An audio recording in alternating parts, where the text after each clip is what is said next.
Assalamualaikum warahmatullahi wabarakatuh.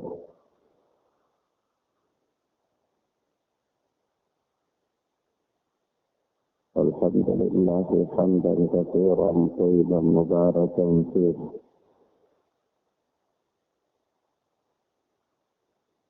Kama yuhibbu rabbuna wa yarda.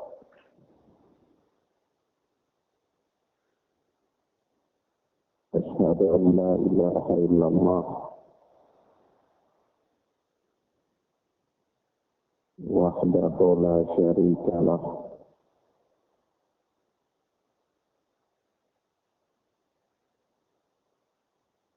وأشهد أن محمدا عبده ورسوله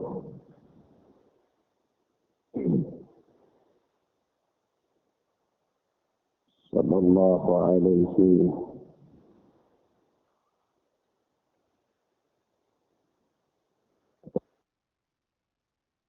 وآله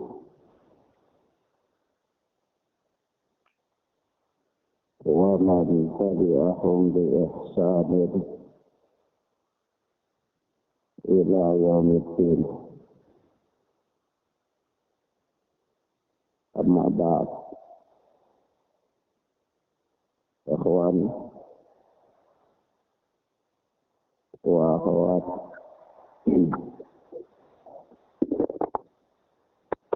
rahimani wa rahimakumullah.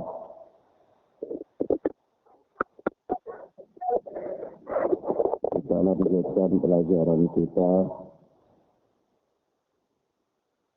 dari kitab Bulughul Maram oleh Al-Hafidh Ahmad bin Ali Abul Fadl Shihabuddin rahimana wa rahimahullah, atau yang dikenal dengan Al-Hafidh Ibn Hajar Asqalani rahimana wa rahimahullah. Kita masih berada pada bab yang kedua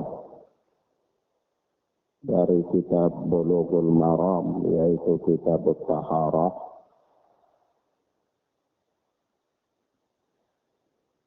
Dengan bahasan babul aniyah, bab keterangan tentang bejana-bejana. Artinya semua yang Allah ciptakan dari perkara-perkara yang baik dan halal adalah untuk dimanfaatkan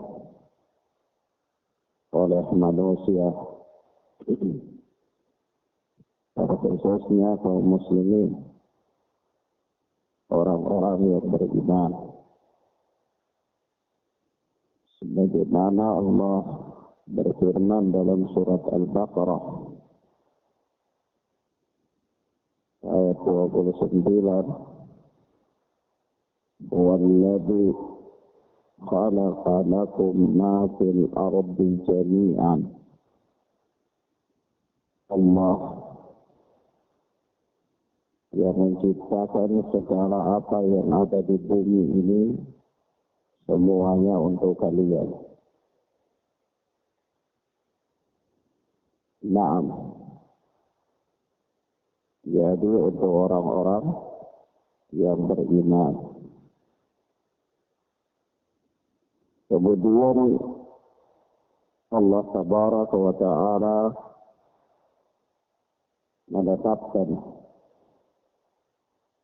ada hal-hal tertentu yang dilarang atau tidak boleh digunakan karena ada hikmah-hikmah tertentu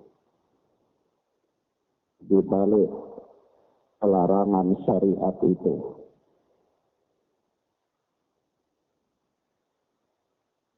Taruhlah dalam topik pembahasan kita ini adalah al-aniyah, yaitu bejana-bejana. Pada asalnya adalah ini perkara yang mudah. Namun dalam perkara tertentu atau dalam kondisi tertentu, ada bejana-bejana tertentu yang dilarang untuk dimanfaatkan oleh kaum muslimin atau orang-orang yang beriman. Kalau ditanyakan kenapa demikian, maka jawabnya tentu ada hikmah di balik larangan syariat tersebut. Karena tidaklah Allah memerintahkan sesuatu, melainkan pasti ada padanya kemaslahatan. Meskipun manusia tidak tahu atau belum mengerti tentang hikmah di balik perintah tersebut. Wabil aqas, dan demikian pula sebaliknya. Ketika Allah Tabaraka wa Ta'ala melarang suatu perkara, maka tentu tidak lain kecuali larangan itu adalah untuk suatu kemaslahatan tertentu. Di balik hikmah dari larangan itu. Maka walaupun manusia pada umumnya belum mengerti apa hikmah dari larangan, tapi yang jelas tidaklah Allah Tabaraka wa Ta'ala melarang suatu perkara, melainkan pasti ada padanya kemaslahatan untuk manusia. Baik kemaslahatan dalam urusan dunia mereka maupun kemaslahatan dalam urusan akhirat mereka. Nah, kita masuk pada hadis yang berikut, hadis yang kedua dari bab al-aniyah, atau hadis yang ke-19 dari kitab Bulughul Maram. Ada cetakan yang ada pada anak ya. Sebahagian cetakan ini nomor yang ke-15. Sebahagiannya ini yang anak pakai ini yang ditahqiq itu pada hadis yang bernomor 19. Baik. Kalau antum punya terjemahan ya bisa jadi juga nomornya juga berbeda, perbedaan manuskrip, ya, perbedaan penomoran. Berkata Al-Hafiz Ibnu Hajar Asqalani rahimana wa rahimahullah.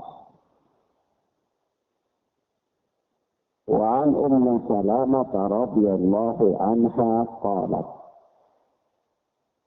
Dan dari Ummu Salamah yang Allah telah meridainya, dia berkata, Ummu Salamah, ya ikhwan, ini sudah kita sebutkan biografinya pada pertemuan yang lalu.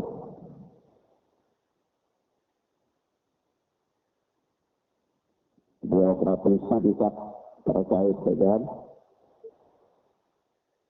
perjalanan hidup Ummu Salamah radhiyallahu ta'ala anha. Yang jelas Ummu Salamah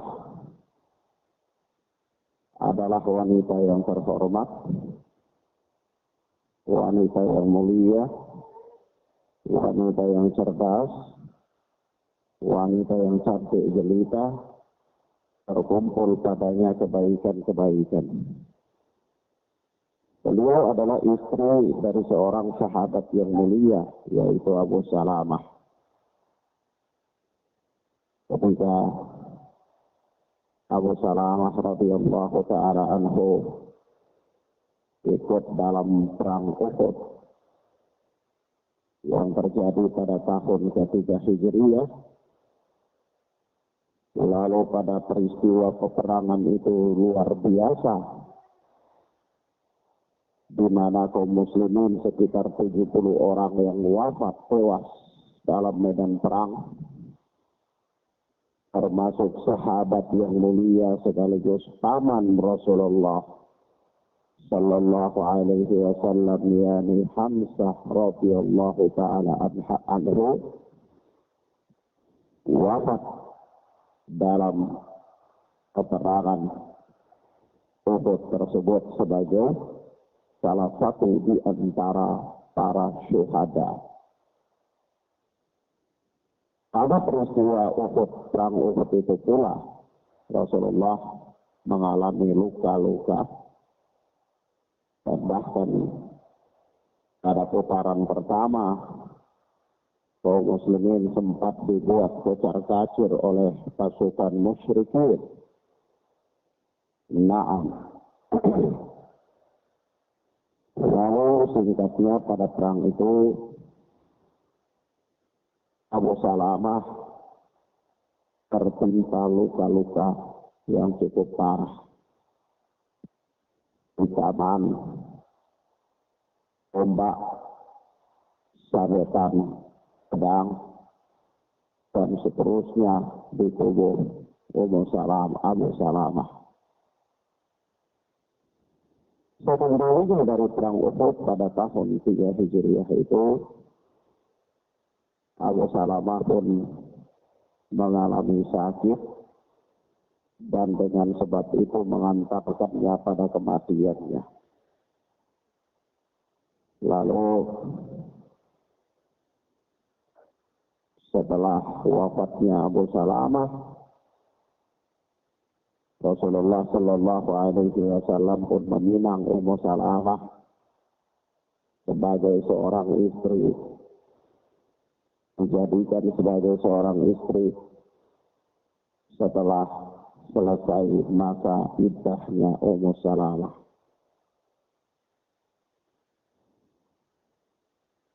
Sebagaimana telah anak jelaskan atau anak singgung pada pertemuan yang lalu, bagaimana ada dialog antara Ummu Salamah dan Rasulullah sallallahu alaihi wasallam terkait dengan peristiwa ketika Rasulullah sallallahu alaihi wasallam meminang Ummu Salamah.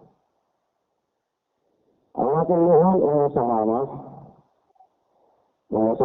radhiyallahu ta'ala anha menikah dengan Rasulullah sallallahu alaihi wasallam itu ketika pada usia 29 tahun dalam posisi telah menjadi seorang janda. Karena itu bukan aib. Itu bukan aib. Karena Allah subhanahu wa ta'ala menghalalkan pernikahan. Allah juga menghalalkan perceraian. Dan Allah mengharamkan perzinahan. Maka pernikahan, perceraian, kalau sebab-sebabnya masyru', maka itu bukan aib. Bahkan syariat yang mulia ini memberikan peluang atau memberikan kesempatan kepada wanita yang tidak mampu hidup bersama keluarganya dalam rangka tidak bisa melaksanakan tanggung jawabnya dan seterusnya, ya, untuk membebaskan dirinya dari ikatan pernikahan suaminya dengan bab yang namanya khulu. Itu kalau satu orang wanita, satu orang istri hidup dengan suaminya, tetapi karena ada suatu peristiwa atau perjalanan yang panjang, mereka tidak dapat hidup bersama lagi. Hilang rasa cinta dari hati seorang istri terhadap suaminya. dan seorang istri ini tidak bisa menunaikan kewajiban-kewajibannya, tidak bisa melayani suaminya, dan tidak bisa memberikan hak-hak suaminya, lalu dalam kondisi demikian dia tidak bisa hidup terus-menerus di bawah penguasaan suaminya terhadap dirinya, maka syariat membolehkan untuk dia melakukan khulu. Melakukan khulu itu melakukan gugatan perceraian. Dengan apa? Dengan dia membayar, menebus dirinya, mengembalikan separuh mahar dari apa yang pernah diberikan oleh suaminya kepadanya. Dan ini disebutkan dalam kitab-kitab fikih. Nah, ini semua adalah perkara yang disyariatkan oleh Allah Subhanahu wa Ta'ala. Dan ketahuilah ikhwan wa akhwat, bahwa tidaklah Allah Subhanahu wa Ta'ala mensyariatkan suatu bentuk syariat kecuali ada padanya kemaslahatan. Walaupun manusia terkadang belum mampu memahami apa hikmah atau apa kemaslahatan di balik syariat tersebut. Naam. Karena Rasulullah sallallahu alaihi wasallam mengatakan, "Ma baqiya syai'un yuqarribu minal jannah wa yubaidu minan nar illa wa qad buyyina lakum." Adalah tersisa satu perkara dari perkara agama ini yang mengantarkan manusia ke surga, mendekatkan manusia ke surga, dan menjauhkan manusia dari neraka, illa wa qad buyyina lakum, kecuali perkara tersebut telah dijelaskan kepada kalian.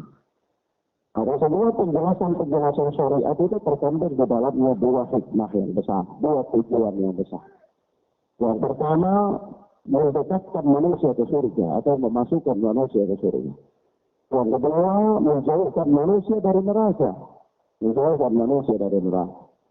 Ada satu perintah, ada satu larangan, maka ini tidak terlepas dari dua perkara ini. Apakah mendekatkan manusia ke surga atau menjauhkan manusia dari neraka. Bagaimana? Keumuman sabda Nabi sallallahu alaihi wasallam ini. Naam. Kemudian ikhwan wa akhwat, a'adzani Allah wa iyyakum.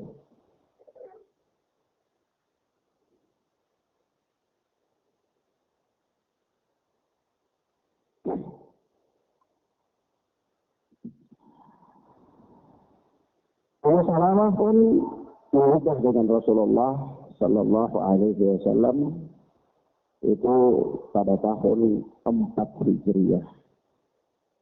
Pada tahun keempat Hijriah.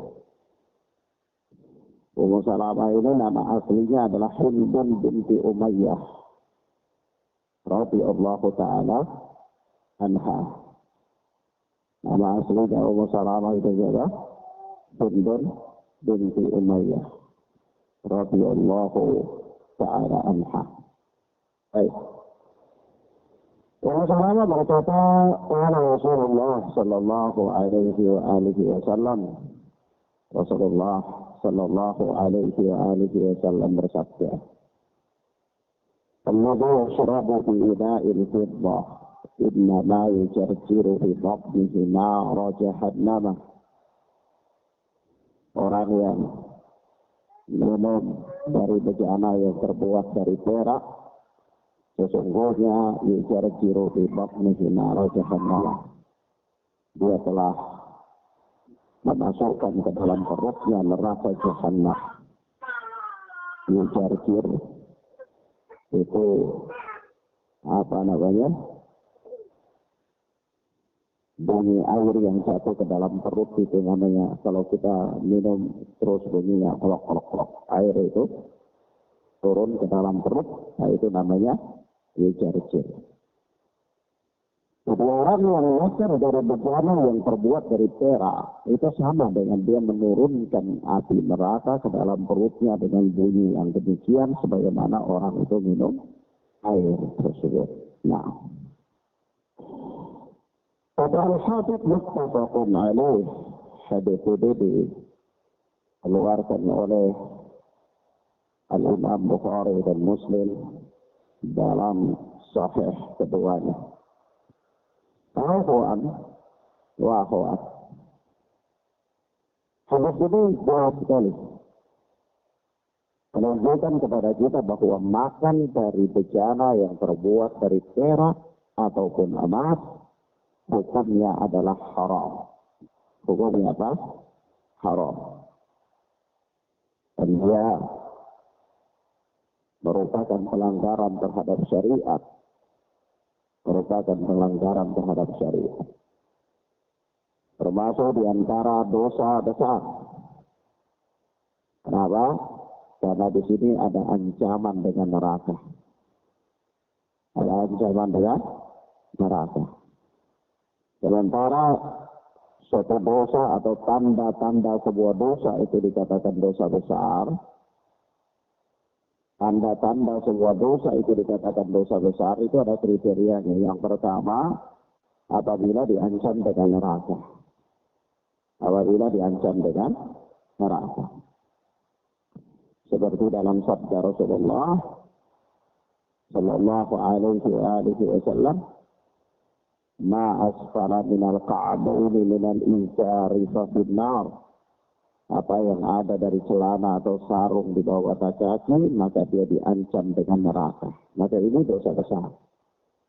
Orang yang musbel itu dosa besar. Orang yang menjulurkan sarungnya atau celananya di bawah mata kaki itu dosa besar. Kenapa? Karena dia diancam dengan neraka. Yang kedua, tanda sebuah dosa dikatakan dosa besar itu adalah dikeluarkan dari golongan Rasulullah sallallahu alaihi wasallam. Dikeluarkan dari golongan Rasulullah sallallahu alaihi wasallam.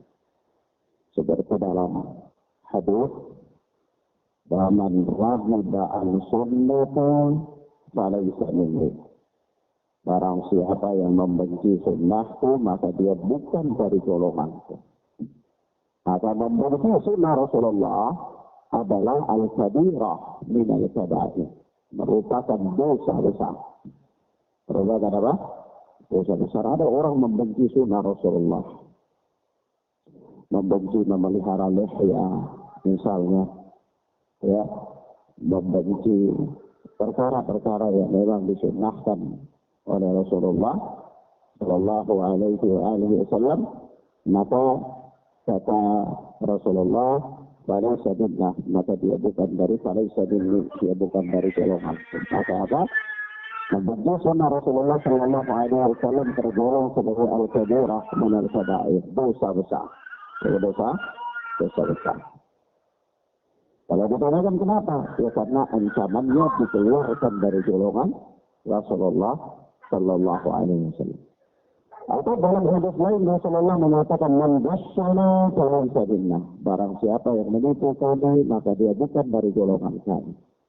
Ada penipuan, ya, pengkhianatan adalah merupakan dosa besar. Pengkhianatan kaum muslimin adalah merupakan dosa besar. Pengkhianatan kaum muslimin adalah merupakan apa? Dosa besar. Kata Rasulullah, "Man ghasyana falaysa minna." Kalau siapa yang menipu kami, berbuat curang kepada kami, maka dia bukan dari golongan kami. Nah, ternyata hati-hati orang yang sekolah, orang yang jadi guru, tidak boleh lakukan penipuan dalam apa? Pendidikan. Misalnya ada guru, dia kasih ujian kepada anak-anaknya, atau anak-anaknya ujian, tapi dia yang kerjakan. Ini penipuan. Dan basyana falaysa minna, barang siapa yang menipu kami, dia bukan dari golongan kami, kata Rasulullah sallallahu alaihi wasallam. Atau ada siswa dikasih ujian, tapi dia nyontek. Ini menipu. Kasih ujian nyontek, menipu. Man basyana falaysa minna, barang siapa yang menipu kami, dia bukan dari golongan kami. Maka ini al-kabirah min al-kabair, dosa besar. Maka seorang muslim itu dituntut untuk berperilaku jujur, berperilaku amanah. Ya, dia harus jujur, dia harus amanah. Nah, maka Rasulullah Shallallahu Alaihi Wasallam memberikan rambu-rambu yang melarang dan mencegah seseorang daripada melakukan bentuk pengkhianatan dalam bentuk apapun. Pengkhianatan dalam bentuk apapun. Nah, kecuali ya dalam tanda kutip ya, misalnya dalam peperangan, ya dalam peperangan, karena peperangan itu tipu daya. Peperangan itu apa? Tipu daya. Dan bisa menipu musuh bilang mau serang ke sana, ternyata serangnya ke lain. Mau jalan keluar ke timur, mau menyerang musuh, ternyata tujuannya ke darat dan seterusnya. Ini boleh. Kenapa peperangan itu adalah tipu daya. Sebagaimana Ali bin Abi Thalib radhiyallahu taala anhu, saudara ketiga, itu berperang di dalam medan perang. Ada orang-orang Arab, ya, ketika itu bangsa Arab dan sekitarnya, itu memang adalah orang-orang yang luar biasa sekali, para pendekar, mempunyai jiwa patriot yang tinggi sekali. Jadi mereka itu benar-benar kalau dikatakan pendekar itu pendekar, kalau dikatakan pemberani itu pemberani, bukan kayak kita. Bukan kayak kita ada peperangan sembunyi dulu nanti sudah menang baru keluar. Wah, seolah-olah dia juga yang hadir di medan perang paling terdepan. Ya. Padahal waktu peperangan dia lagi lari sama kompornya. Nanti begitu sudah selesai perang muncul di depan seolah-olah dia juga terlibat dalam medan perang dan berada di barisan terdepan. Padahal dia juru masak waktu itu. Ya. Nah, awalnya karena berbeda Allah wa ini manusia sekarang, ya, manusia sekarang. Nah, orang-orang dulu itu ya ketika mau berperang ya Tuhan, buat pasukan kalau sudah berhadapan, itu sebelum serang orang itu buat dulu. Dari pendekar-pendekar dari misalnya barisan muslimin sama barisan kufar, begitu berhadapan di perbatasan yang dua musuh sudah berhadapan-hadapan, itu sebelum saling menyerang, ini dari pihak kaum muslimin, siapa yang maju di depan? Satu orang atau dua orang. Dia tantang, siapa dari pasukan kalian itu yang jago? Ayo turun ke sini. Kita sparring. Ya.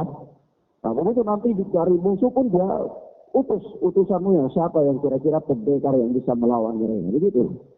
Sparring. Nanti sampai sudah 2-3 kali, sudah jatuh korban 2 atau 3 orang, baru mulai saling serang menyerang. Ya, jadi memang yang muncul itu memang benar-benar pendekar.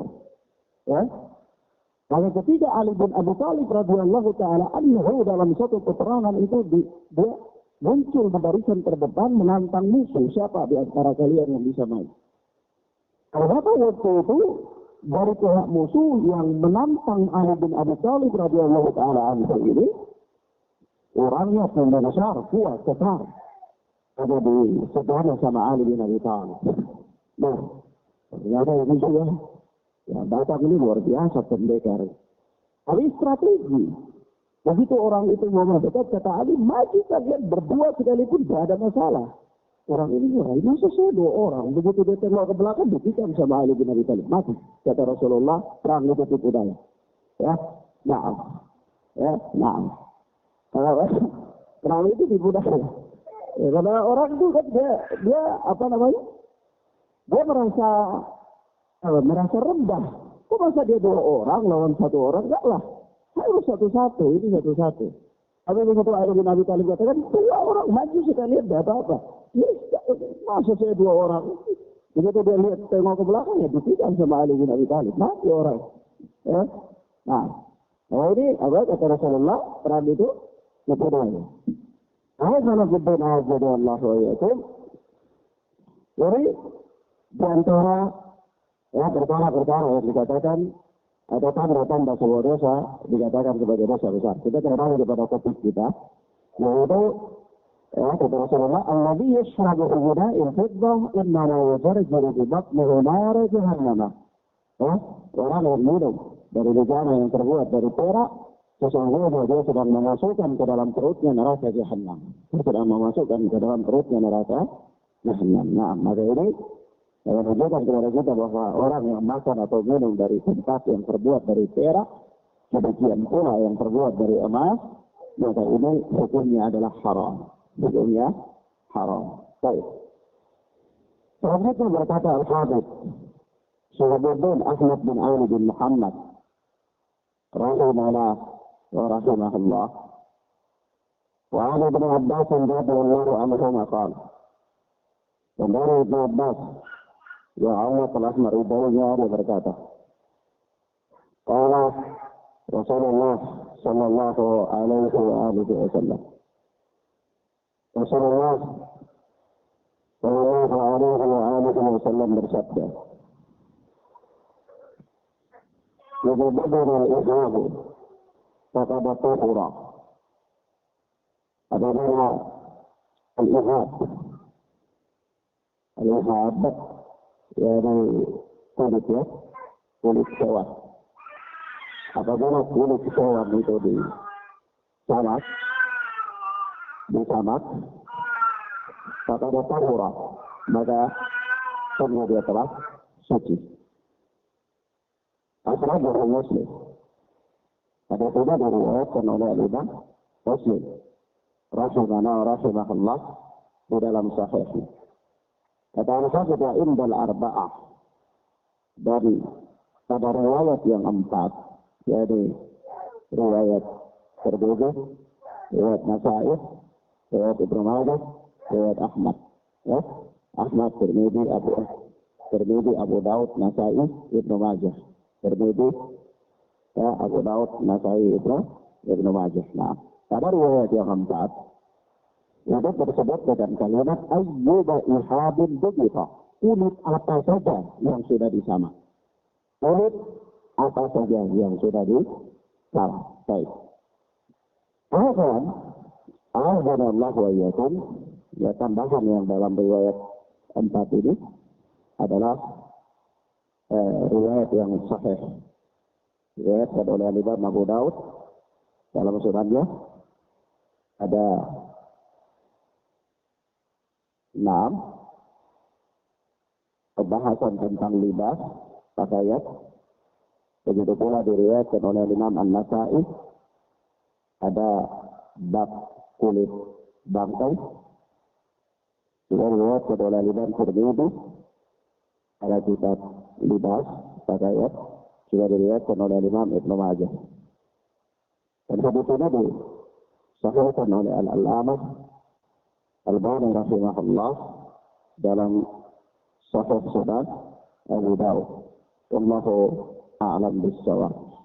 Ikhwan wa akhwat, ini hadis yang dengan lafaz mengatakan ayyuma ihabin bughiha, kulit apa saja apabila disamak, itu adalah riwayat yang sahih. Riwayat yang sahih. Kalau riwayat Muslim, lafaz yang ada dalam riwayat Muslim dikatakan idza budiral ihabu faqad tahura. Apabila kulit itu disamak, maka dia telah suci. Kemudian jadi ikhwan, pada hadis ini ada pembahasan, ya, ada pembahasan. Pembahasan yang pertama itu berkaitan dengan apa samak. Apa itu pengertian samak? Maka disebutkan dalam kitab Tuhfatul Ahwazi, jilid yang kelima, halaman 327, Tuhfatul Ahwazi. Itu yang dimaksudkan dengan samak itu adalah menghilangkan bau busuk dan lendir yang najis. Ya, menghilangkan bau busuk dan lendir yang najis.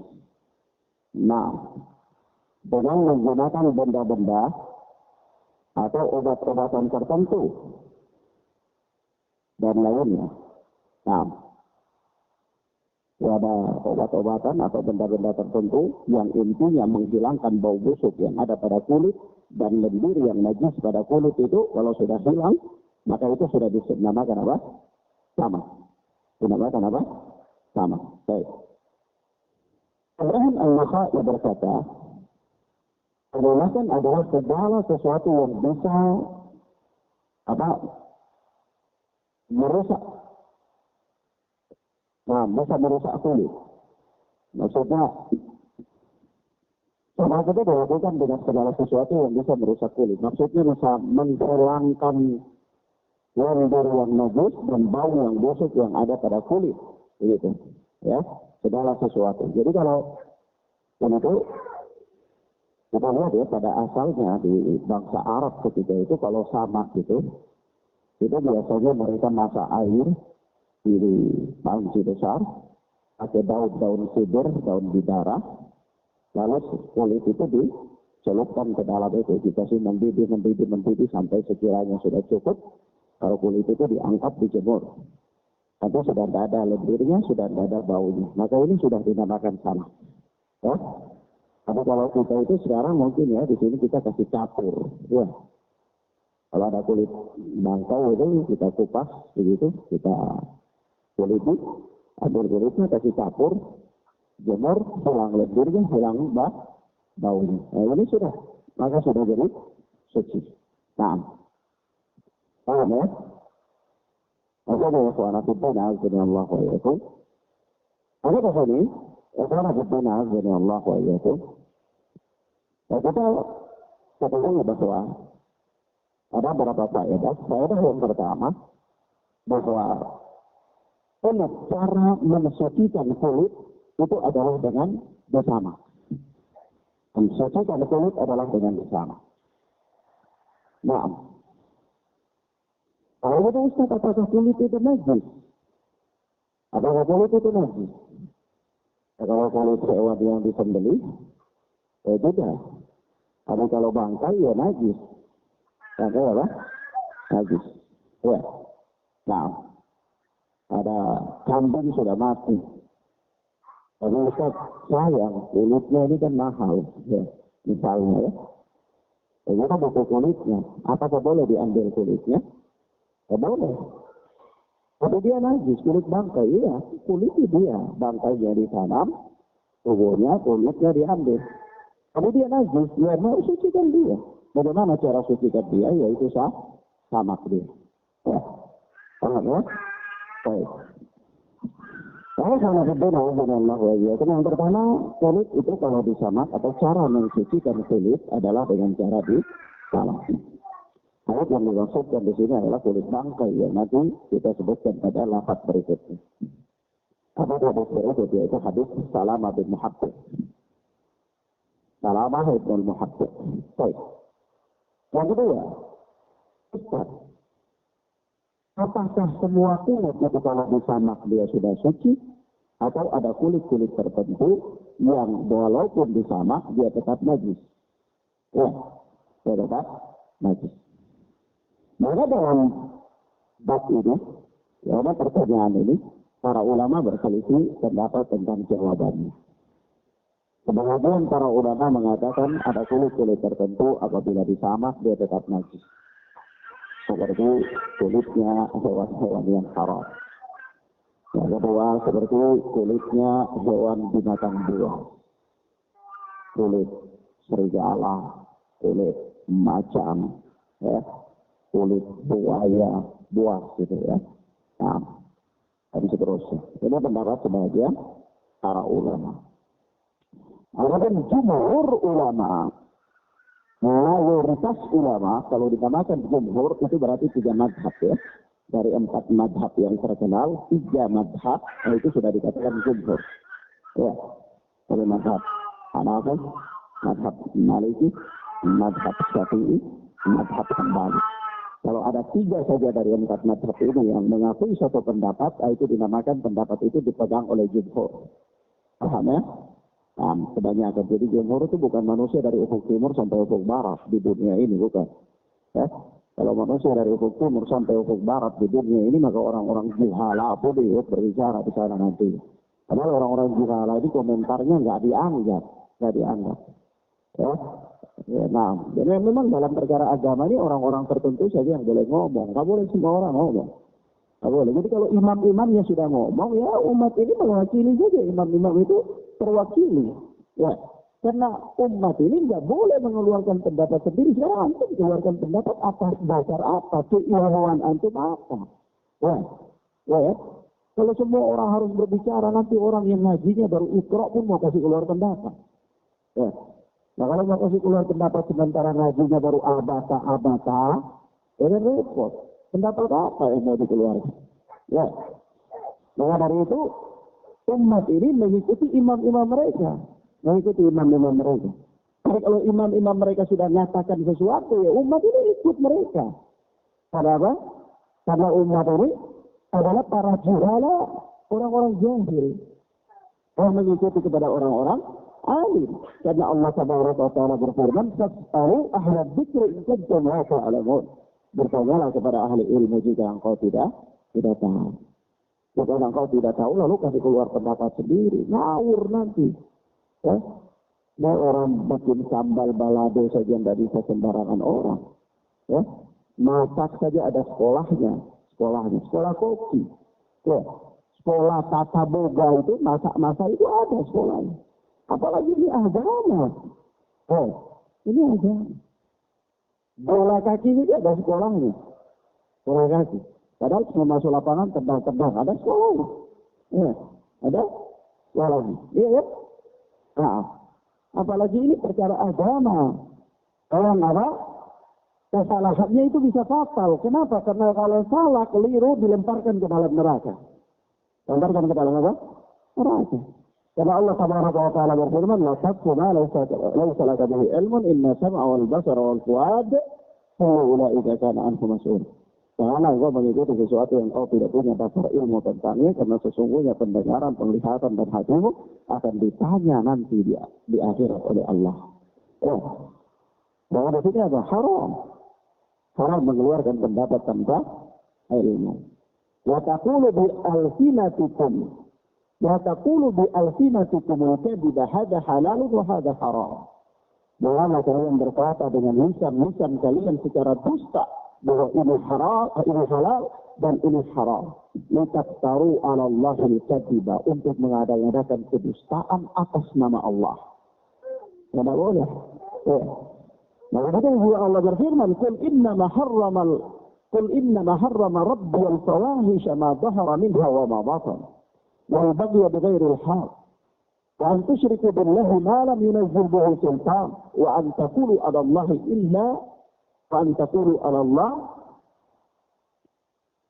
بغير علم إلا بالحق." Ini ayatnya. Dari surat Al-A'raf. Janganlah engkau berbicara, "Innama harrama rabbi al-fawahisha." Katakanlah bahwasanya Rabb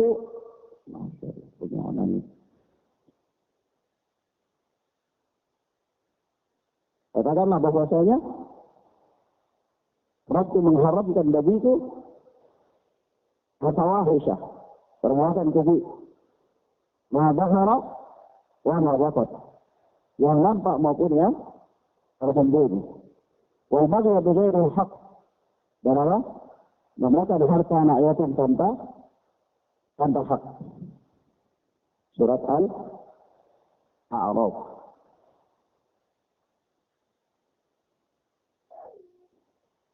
Al-baghy bighairi al-haq. Wa an tusyriku billahi ma lam yunzil bihi sultan.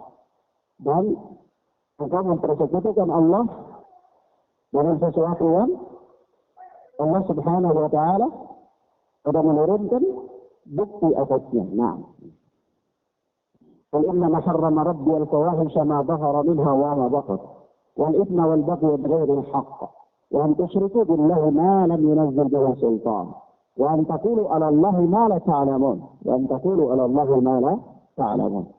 Itu dan apa?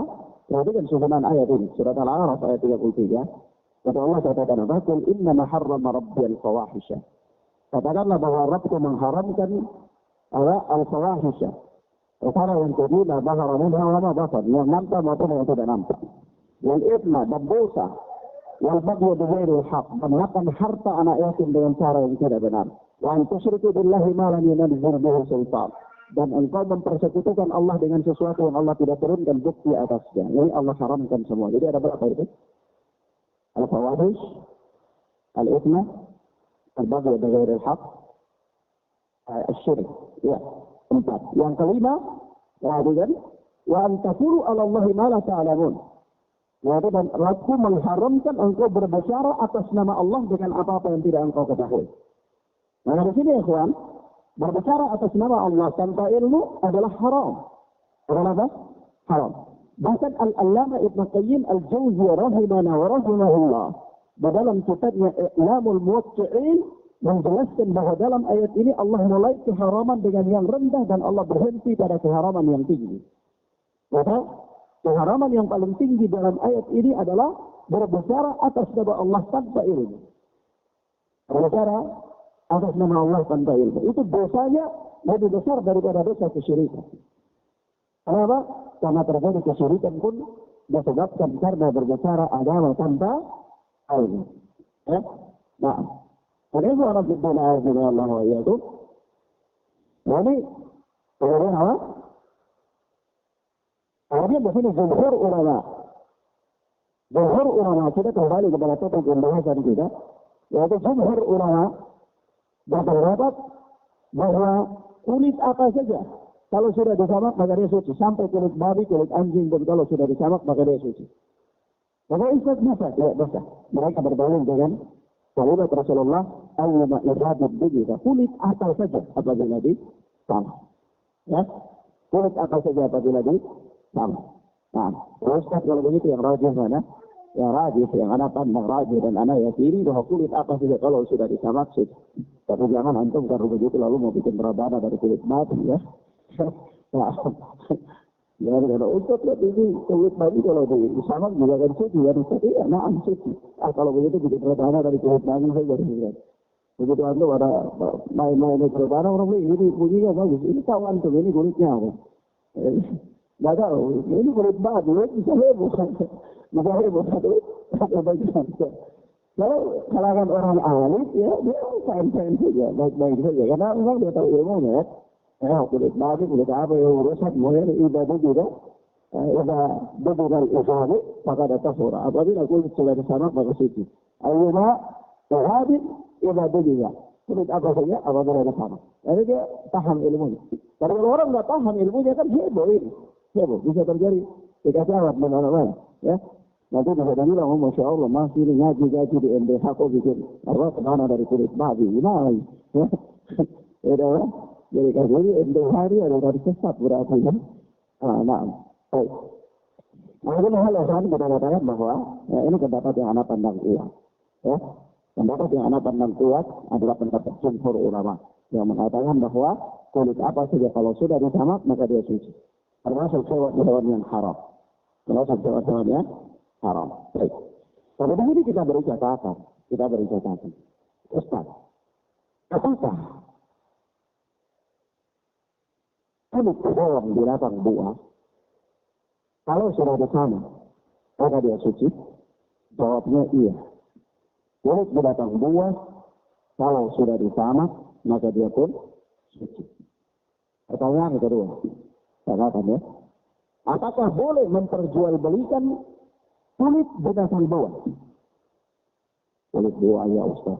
Ya. Sepatu dari kulit ular misalnya ya. Atau tas dari kulit buaya misalnya gitu. Ya. Bagaimana dijual belikan?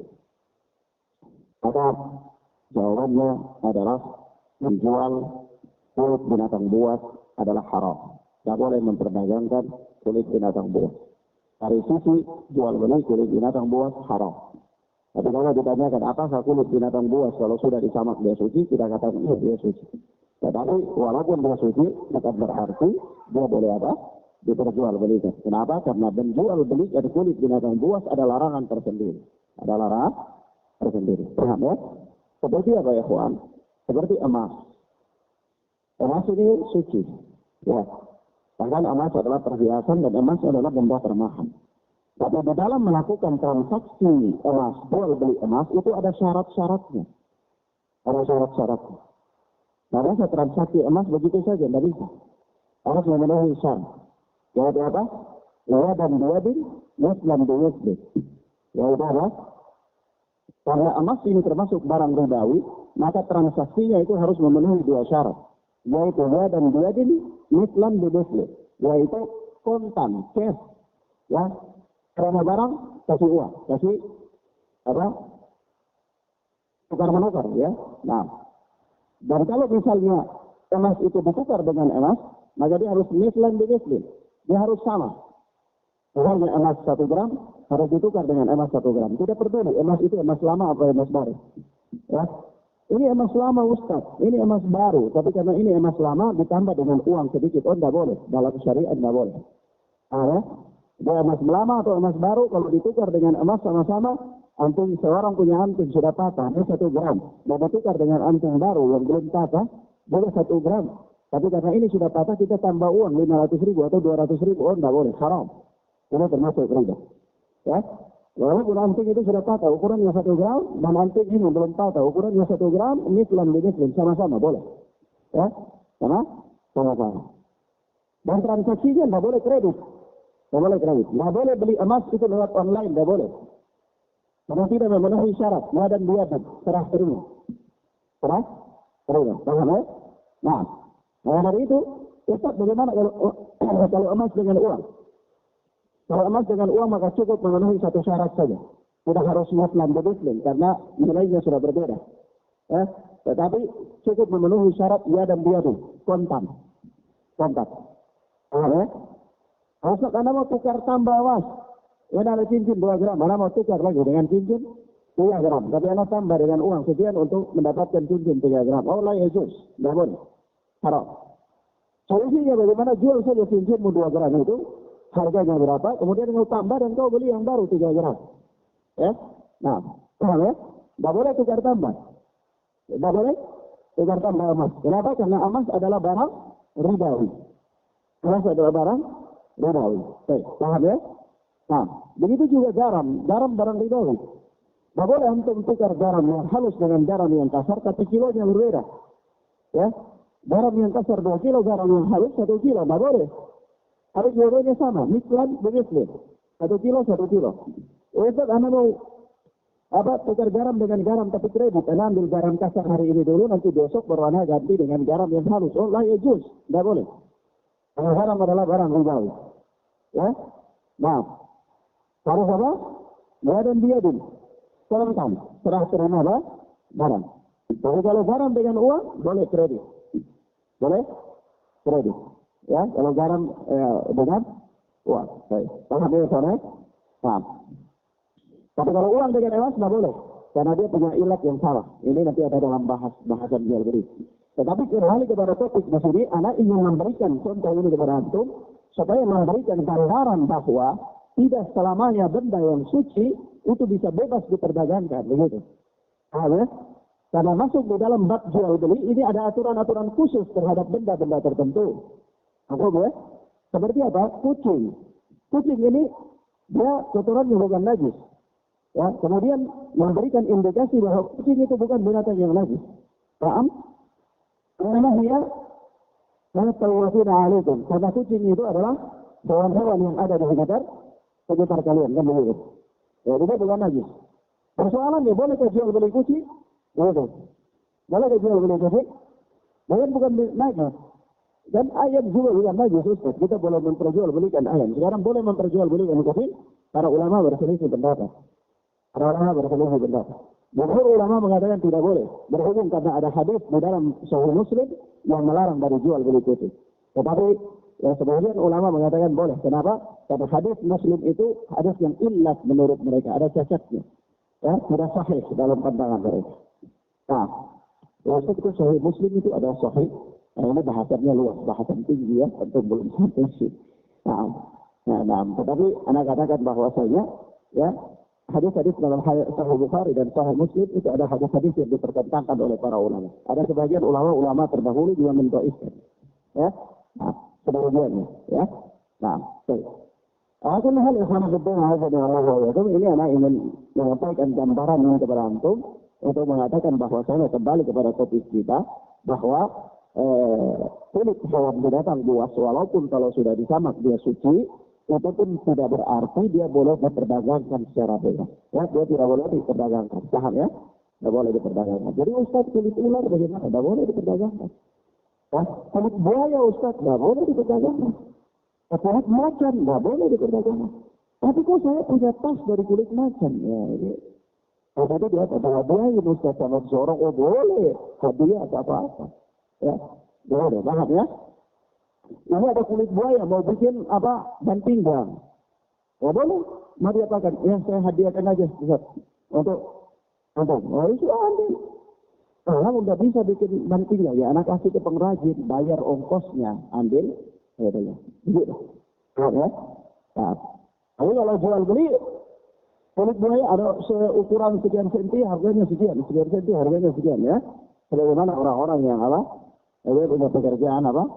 Bunuh buaya ya, tangkap buaya. Ini pekerjaan maut sih. Ya. Nah, itu di Papua sana itu di Mambramo. Itu ada orang, kerjanya itu tangkap buaya. Masya Allah ya. Saya pernah berjumpa dengan seorang pemuda, ya umurnya 22 tahun, saya tanya. Badannya kekar, ya tangan-tangannya keras. Ya saya tanya, untuk kerja apa? Berjumpa di kapal ya, di kapal. Dia sering dengar apa, tausiah anak di kapal, dan dia akrab. Saya tanya, di mana? Oh, kami di Mambramo, Mambramo. Mambramo itu sungai ini. Terpanjang di Indonesia ya. Nah, lalu saya katakan, kamu kerja apa di sana? Oh kita tangkap buaya, Ustaz. Kaget kan, kok bisa? Karena katakan ini pekerjaan maut. Ya. Nah, tetapi udah biasa dia kan. Ya namanya ini apa? Kembali kepada faktor kedewasaan saja, karena dia sudah melebur dengan alamnya, maka dia sudah tahu bagaimana teknik-teknik untuk apa? Menaklukkan itu binatang buas. Ya. Nah, tapi ala kulli hal, ya, kita katakan bahwa tangkap buaya untuk jual beli kulitnya dan seterusnya ini haram. Karena tidak boleh memperjualbelikan apa? Binatang buas, ya. Nah, Allahu a'lam bishawab. Allahu a'lam. Buaya itu termasuk binatang buas atau enggak ya? Ya sudahlah, terlepas dari itu ya. Tapi misalnya ular binatang buas ya. Tangkap ular, jual kulit ular misalnya. Dan buaya ini kan buaya, itu hukum makan buaya. Makan buaya hukumnya halal. Kalau dia hewan laut halal, kan semua hewan laut bangkainya halal ya. Nah, kalau saya hidup dalam dua alam, Allah alam, mana tidak tahu ada pembahasan tentang hidup dalam dua alam itu. Ya, nah belum tahu ada gambarannya bagaimana hidup dalam dua alam. Apakah 2 detik di darat atau 5 menit di laut atau gimana? Saya tidak belum tahu ya. Atau sebulan di darat, sebulan di lautan atau gimana hidup dalam dua alam ya. Jangan hanya sekedar datang ke darat sebentar lalu ke laut lagi, karena seperti antum kan nelayan. Ya, seperti buat kita kan misalnya datang ke laut itu apa? Molo, cari lobster beberapa jam di lautan, balik lagi itu juga dua alam maksudnya. Nah, tahu ya. Tahu biasa dia. Maka ada sini gambaran dari hewan yang hidup di dua alam itu Allahu a'lam. Saya belum dapat gambarannya dalam bab fikih ya. Nah, tapi sejak kecil sih dengar kayak gitu. Yang namanya ilmu dengar ya, belum ada kepastian. Tetapi yang jelas tidak temui. Yang jelas ini hewan air atau hewan darat. Itu aja. Ya, hewan air atau hewan darat. Kalau sekali-sekali dia ke laut, sekali-sekali dia ke darat, ya sama aja. Manusia juga sekali-sekali ke laut, ya, dan seterusnya. Nah, ada anjing laut. Tapi anjing laut itu kalau kita lihat di acara-acara flora fauna, ya, dulu ya. Sekarang ini tidak ada ya. Sudah. Jadi itu kan dia juga sering di darat ya. Main di darat di Syati'ul Bahar, di tepi laut, Syati'ul Bahar. Itu kan dia sering di situ berjemur dan lain-lain. Nanti dia kembali lagi ke lautan. Tapi ini kan hewan laut. Gitu. Hewan laut. Sama dengan manusia sering menyelam di lautan. Tapi ini kan makhluk darat. Ya, makhluk darat. Ya. Nah, ya. Nah, saya kadang-kadang paham ya, ikhwan ya. Selanjutnya berkata Al-Hafidz Ibnu Hajar Al-Asqalani rahimahullah, wa an Salamah radhiyallahu ta'ala anha qala wa an Salamah bin Muhabbib radhiyallahu ta'ala anhu qala. Dan dari Salamah bin Muhabbib, Salamah bin Muhabbib, Allah telah meridainya dan berkata, qala Rasulullah sallallahu alaihi wasallam, Rasulullah sallallahu alaihi wasallam bersabda, "Babul juludil maitati wa suruha."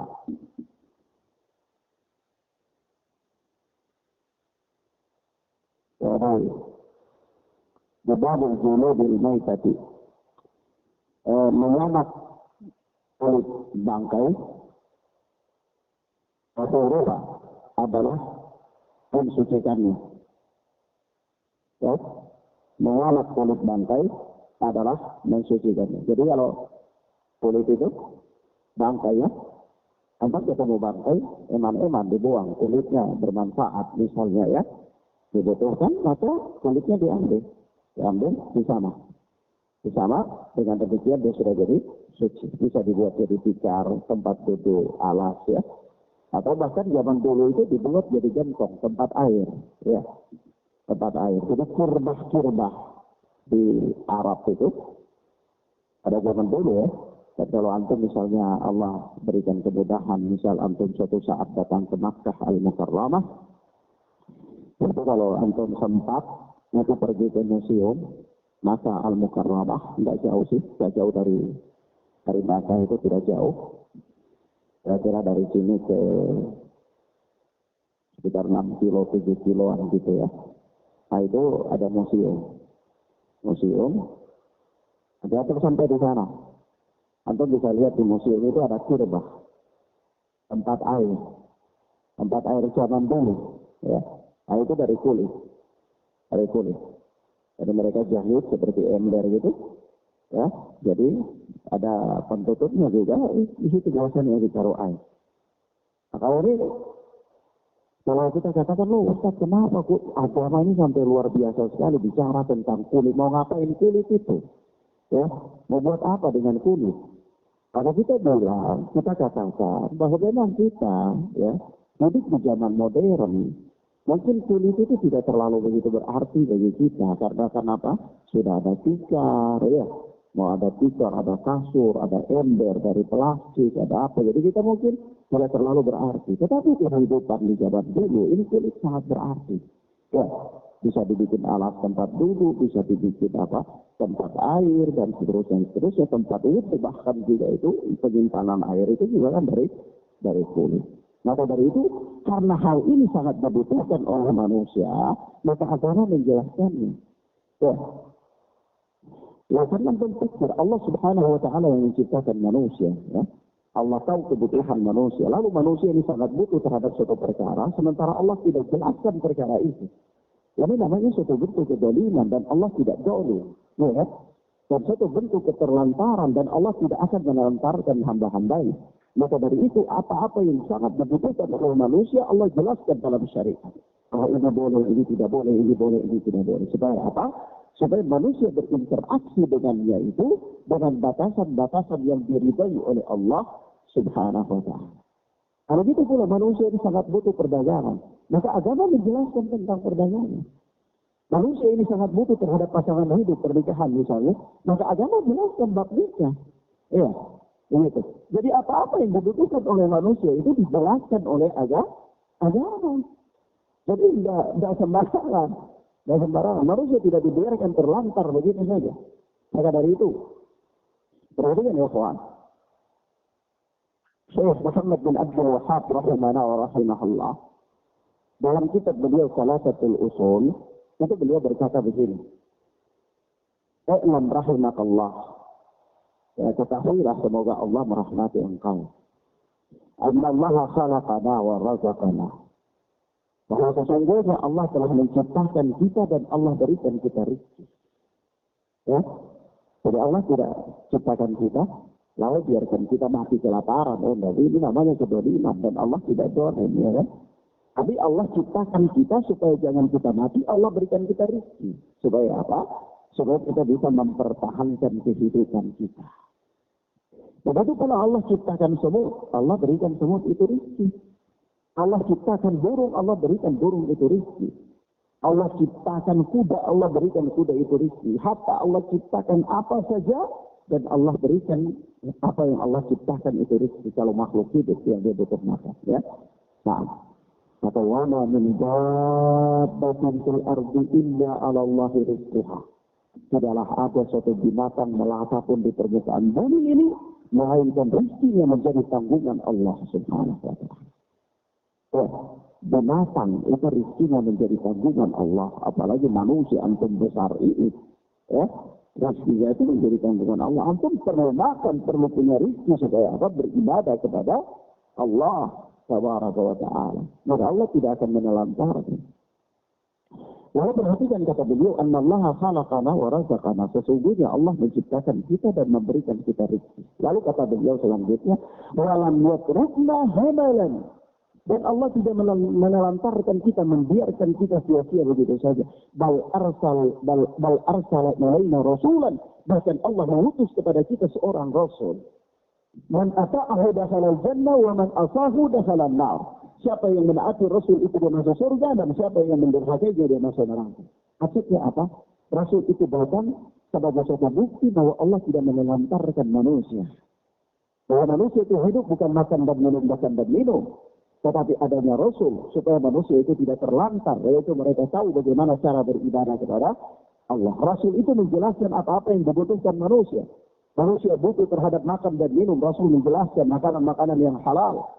Manusia butuh terhadap perdagangan, Rasul menjelaskan bagaimana perdagangan yang diridhai oleh Allah. Manusia itu butuh terhadap pernikahan, Rasul menjelaskan bagaimana pernikahan dan hukum-hukumnya. Manusia itu butuh untuk melakukan haji, Rasul menjelaskan apa itu haji.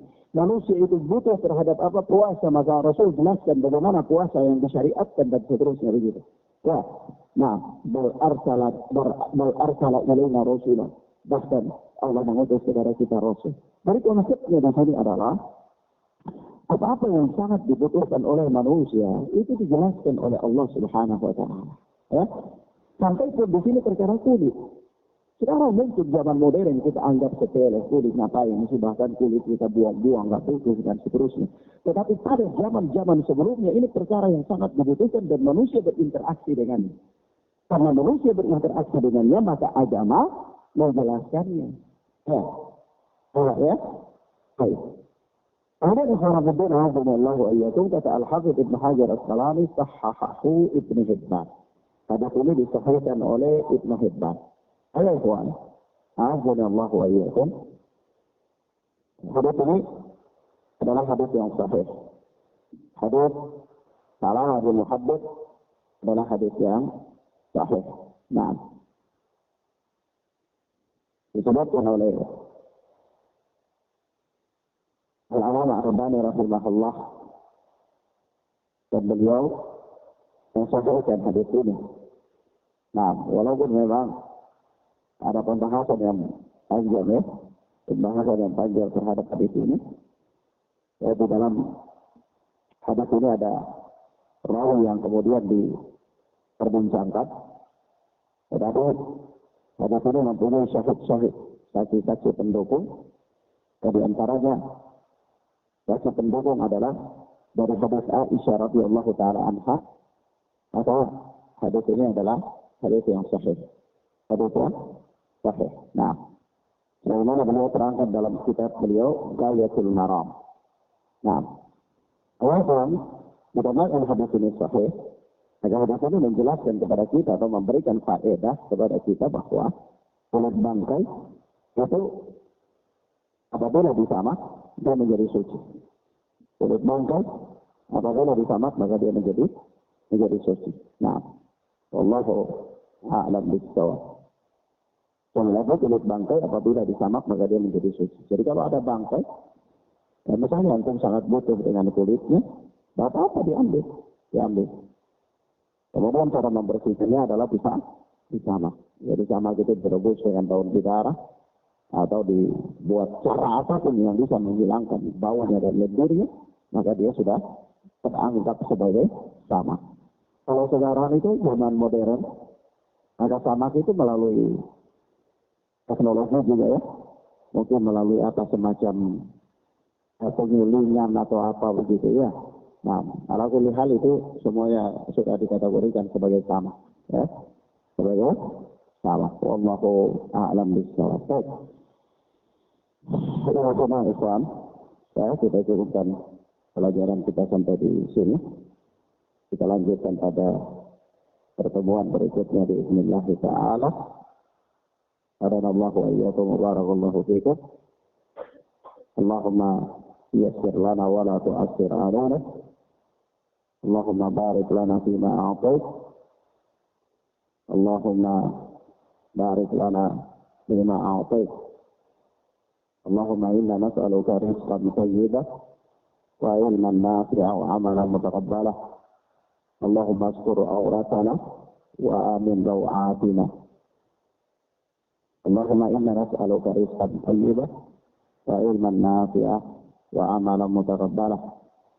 Allahumma arina al-haqqa haqqan warzuqna ittiba'ah wa arina al-batila batilan warzuqna ijtinabah.